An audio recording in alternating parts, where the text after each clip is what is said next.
Mistakes, they're part of life. You make mistakes, but guess what? It's necessary. You learn, you grow. Some people just kind of tend to make more mistakes than others. I think I'm like the Google definition of like the person that kind of makes a little bit more than others, and that's okay. That's what I tell myself. I apologize. Junior year was full of a lot of dumb decisions. I just want to say this first. I, for most of my life, have never really been like one to kind of struggle with grades. I think there have been 2 semesters where I really just like did not have a good time with grades. It was my first semester at college, freshman year, and then this one I'm about to talk about right now, my second semester of junior year. Again, that's during track season. We were getting kind of towards, championship season around indoor. A lot of big meets were going to start coming up. There was this one meet. People in Illinois might have heard of it. Downers Grove South Mustang Relays. It's where all of the top teams with the best relays in Illinois, frankly, kind of go. Whether it be 4x2s, 4x4s, and 4x8s, right? It's where the top of the top go. We got to go. Usually our 4x2s and 4x4s were great. Our team was like 4x2 was ranked. 4x4 would run like under 320 something. 4x8 was kind of always outshined on our side of things. This was the first year we kind of got to go to the meet, but again, we were just kind of going for, the 4x2 and 4x4, but I guess we'll kind of bring a 4x8, Obviously on the distance side of things, we really kind of wanted to prove ourselves and show that we can do really good. I don't know if you guys watch this story right here. It's kind of that same year. And heading in that track season, we had the same mentality, of kind of proving people wrong because we didn't have cross country how we wanted to. So that track season, we really wanted to do good as a team for distance. So obviously it's important this meet to our distance guys. We really want to have a good 4x8 this meet. We really want to put everyone together. Our team, as long as I was there, up until that point, we never put together like really good 4x8s. It would always just be like, if you wanted the mile, 2 mile, 800 or whatever, they just throw a bunch of extra guys in the 4x8, This meet, like we took it seriously. We had our number 1 guy, our number 2 guy, 3 and 4, all there. Unfortunately, I was the number 2 guy at the time. Remember I was talking about those grades a little bit ago? It didn't go that good at that point. I wasn't really paying too much attention to my grades. Like I was saying, other than my first semester of college as a freshman and then the season I'm talking about now, I was always pretty okay with grades. I'd do all the homeworks, I'd, study for tests and stuff, and I could always kind of maintain around a 3.0. But that semester, I wasn't really doing too good at keeping up on my grades. And what I mean by that is like checking up on it, like, you gotta look and you see your A's, B's, C's, D's. I never really was keeping up with that, unfortunately. And so without me knowing it, I actually had 2 D's. And those 2 D's eventually became 2 F's. And I had no idea, honestly. I could tell for those 2 classes I was really struggling with, but I was very stupid and I didn't even think like, hey, maybe I should check. Maybe I'm not doing so great. So we walk into the locker room. It's just a normal day, and all of a sudden, my coach is just seemed kind of tense. He calls me into his office, and he's like, "You better get dressed in here right fucking now." Walk in or whatever, and then the assistant coach and them they lock the door. And whenever you shut the door, that was like a thing. If the door was shut, there were problems in that locker room. So he shuts the door, right? And he's just looking at me with this hateful face, and he's like, "Do you know what the fuck you did?" And I was like, "No, sir, I don't know." Like, stupid. Like, do you see how stupid And he's like, "You can't run this meet, this 4x8. Can't run because your grades are ineligible for a week. So you better get these." And he was just going on whatever, and he was very angry, obviously. And we had like this 10-minute discussion. We're gonna have to put an alternate in. It felt like a huge bummer because obviously we were gonna have everyone together and I just kind of wasn't there. And I was never really the biggest like 800 meter guy. People look at my mile, 2 mile, 3 mile, they'll be like, he's all right. But my 800 was never like too special, all right? But still, like that was my chance to kind of show that I can run an 800, you know what I mean? I felt so disappointed in myself, obviously, because I was really stupid. Are you noticing the trend?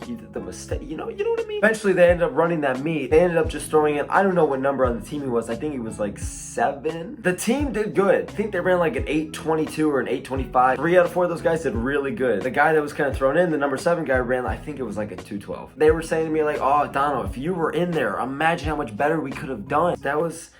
That sucked, man. I remember I was like, that night when that meet was going on, I was like checking the Twitter or whatever and seeing how good everyone was doing, and I was just like so heartbroken, man, because I couldn't have been there because I fucked up. And I think from that on, I ended up getting the grades back up easily. I got them back up to like D's, and then from there on, they went up to C's. Getting into the next year, right? Well, to this day, it is the greatest season I've ever had. It was my senior year track season in high school. I was having a really good season, but I was running, the mile and the 2 mile, I didn't really run a 4x8 yet or an 800 yet. They were like, "We're gonna throw you in and whatever." And again, this year was even better than last year. Now our team was legit. Like now our distance guys were really good, It was a whole year later. We got to really prove ourselves, and now we had to like hold up to that title. Again, it was all of our top guys in that 4x8 coming together, because this year we really wanted to make state as a 4x8, you know what I mean? Indoor and outdoor, it was no different, because now we realized the year before like the potential. So the whole 4x8 thing, like, oh, we put in alternates or whatever and random guys, that wasn't a thing anymore. Like if we were in a 4x8, our 4x8 was gonna be good most of the time. I don't know how accurate that is, but most of the time, I'm sorry. And we really thought like we could go under 820. Like that was the goal, like around like 815 or something. Like we wanted to prove ourselves. We knew to get to indoor indoor state, you had to be under like 820. So that was the goal. Under 820, we got to get to indoor state. For months, we were talking about going to indoor state. Like, that was the goal. I can't even describe the backstory on this, all right? We would be chanting top times and indoor state and all that like months before. Indoor Chicago. Yes, yes. And my man just stayed on his shirt. Top time. And this was our one race to really prove ourselves. This was like a really great track with great competition. All of our best guys just coming together, and we were not going to fuck this up. After having that huge failure from last year, I actually got to run. Like, the grades were way back up, but we couldn't figure out who our fourth guy that was gonna run for us was. Actually, we figured that out on the bus. Ended up bringing like 8 guys. So we get there, right? And it's just this massive thing of teams. It was at North Central. For those who don't know, they're like the #1 D3 school. It was a nice track. It was a nice thing. There were teams just scattered everywhere. It felt like a big event. They sold batons, man. What meet can you get batons at? That's how you know it's serious. We start warming up or whatever. We get everything ready because the 4x was up first, and so whatever, and everything's going by. The first race went by, the first heat out of 3, and it was fast. We were ready for this, man. I should mention, actually, that like before we started warming up, we were trying to figure out the order of which we were gonna hand off to each other, and they just go, "Oh, Dono, yeah, you're gonna be the anchor." And I was like, "Oh, sick, man."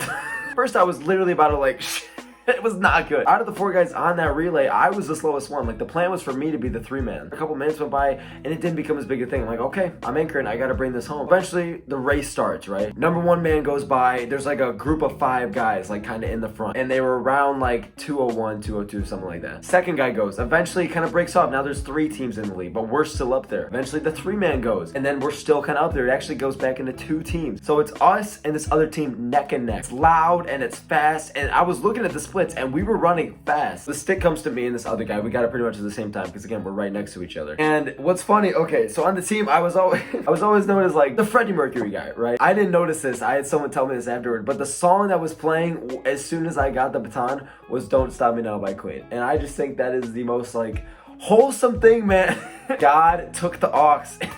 And we're neck and neck kind of basically the whole time. And eventually 600 meters passes. I was around like 130. And all of a sudden, I just kind of like, I fell off. I couldn't hold on to it. He got ahead by about like 2 seconds, and then we finished. And my coach walked up to me, and everyone else had a big smile, and I saw the clock as I finished, and we ran at 8:16, man. We made it to indoor state. We did what we said we were gonna do for months. The energy, man, the excitement with us 4 or whatever, and just like the alternates that came or whatever, like it was so good, man. The culmination of being at that meeting or whatever, we finally did it, and we did what we said we were gonna do, man, and it really paid off. And we took all these little pictures or whatever, and it was so great. I'm sorry. And I think honestly, man, that might be one of my favorite races. And we punched our ticket afterwards. So after we're done buying our merch or whatever, and we were about to go on our cool down, we finished that up, and then he says, "Okay, well, you guys have a workout." It was a workout on that track. So we're all outside, right? Here's how this went. It was such a good, like, happy ending, and then we messed it up. We didn't end up doing the workout. We just kind of went on a cool down and just like fleeked around the track. There are no regrets. We just kept using the batons we bought. We were just fucking doing handoffs or whatever and just sprinting all over the track, and it was just, oh my god. We're doing the steeple.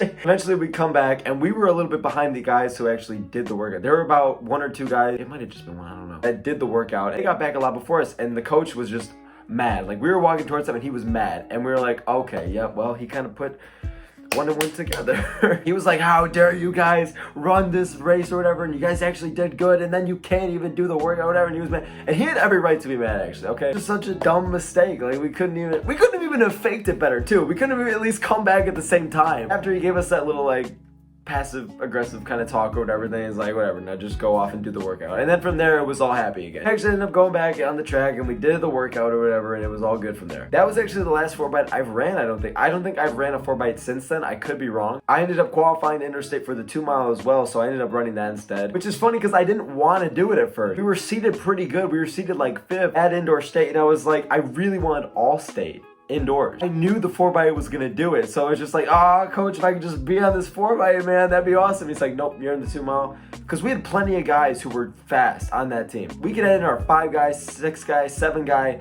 even 8 maybe for the 4x, and I think we'd be fine. The 4x8, spoiler, ended up running an amazing season for those guys. Pretty much the same guys that ran at that meet ran for the rest of the season, the 4x8. They ended up getting 5th at state indoors. They ran at 8:12 there, which, again, guys, Nice. And then outdoors, they almost made it to state. They were literally right there, and they ran like, I don't know what it was. I think it was like an 8:06, 8:04, something crazy fast. That was the last time I got to run it, but I just think it was a cool story. You know how, I didn't run, and then, we ended up doing like this culmination, and we ended up making it to indoor state, and then it was just a good time, and it was a good meet. It was fast. Thank you guys so very much for watching. itsDvon. Hopefully you guys enjoyed. If not, I don't know, man. Thank you guys so very much for watching. itsDvon. Much love. You see her.